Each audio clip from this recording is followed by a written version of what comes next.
আপনারা দেখছেন news now, খবরের নতুন ভাষা। अमेरिका की खेती और डेयरी इंडस्ट्री में एंट्री से देश की खेती और किसानों को खतरा होगा। ऐसे में अगर जरूरत पड़ी तो एक और दिल्ली अभियान होगा। संयुक्त किसान मोर्चा ने एक प्रेस कॉन्फ्रेंस में ये ऐलान किया।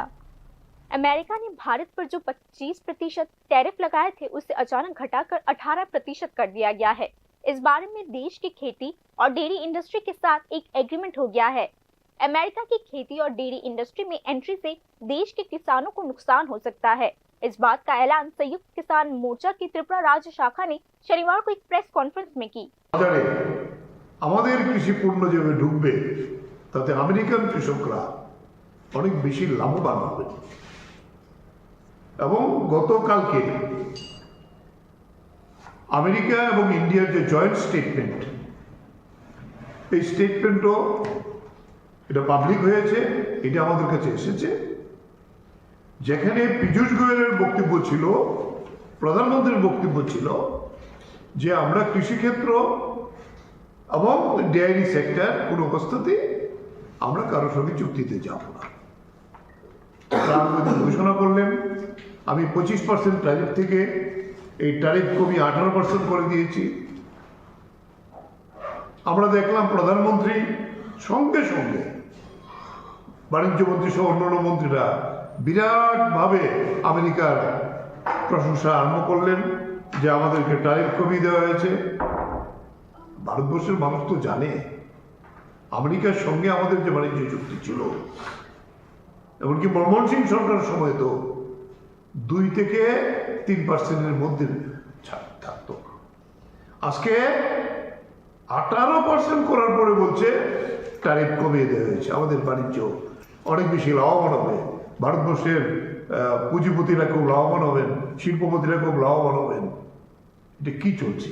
इसी तरह के समझौते को किसी तरीके से भी स्वीकार नहीं किया जा सकता।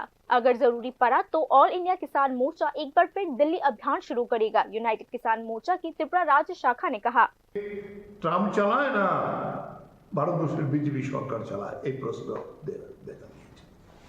এই প্রশ্নেই সংযুক্ত কিষাণ মোর্চা সিদ্ধান্ত নিয়েছে গোটা দেশে প্রতিটি গ্রামে এই যে চুক্তি হয়েছে অ্যানাউন্স হয়ে গেছে, অফিসিয়াল হয়তো সাইন ভারতবর্ষে করতে এখন বাধ্য হবে, যেভাবে মোদি ট্রাম্পের কাছে আটকে গেছে।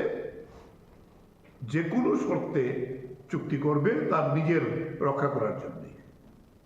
এটা রক্ষা করার জন্য চুক্তি হলে আমরা সংযুক্ত কিষাণ মোর্চার পক্ষ থেকে এই প্রতিবাদ আমরা করছি।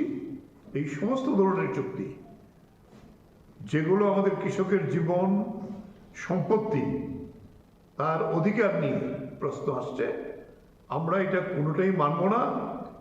প্রয়োজন বুঝে 2020 সালে যেভাবে গোটা দেশের সমস্ত কৃষককে নিয়ে দিল্লি অবরোধ করে রাখা হয়েছিল, সেই আন্দোলনে আমাদের যেতে বাধ্য করানো। ध्यान दें कि केंद्र सरकार ने दावा किया है कि भारत यूएस ट्रेड समझौते ने डेयरी प्रोडक्ट्स और सेंसिटिव खेती के प्रोडक्ट्स को इस दायरे से बाहर रखा है। हालांकि भारत और यूएस के बीच ट्रेड समझौते की घोषणा के बाद जहां खेती के प्रोडक्ट्स, मछली और सी फूड के एक्सपोर्टर्स ने राहत जताई है, वहीं किसान संगठनों ने सोयाबीन, कॉटन, मक्का और गेहूं जैसे फसलों के संबंधित इंपोर्ट पर चिंता जताई है। सेंट्रल ट्रेड यूनियंस ने यह भी दावा किया है कि इस समझौते से भारतीय इंडस्ट्री और वर्कर्स को नुकसान होगा। Bureau report, news now.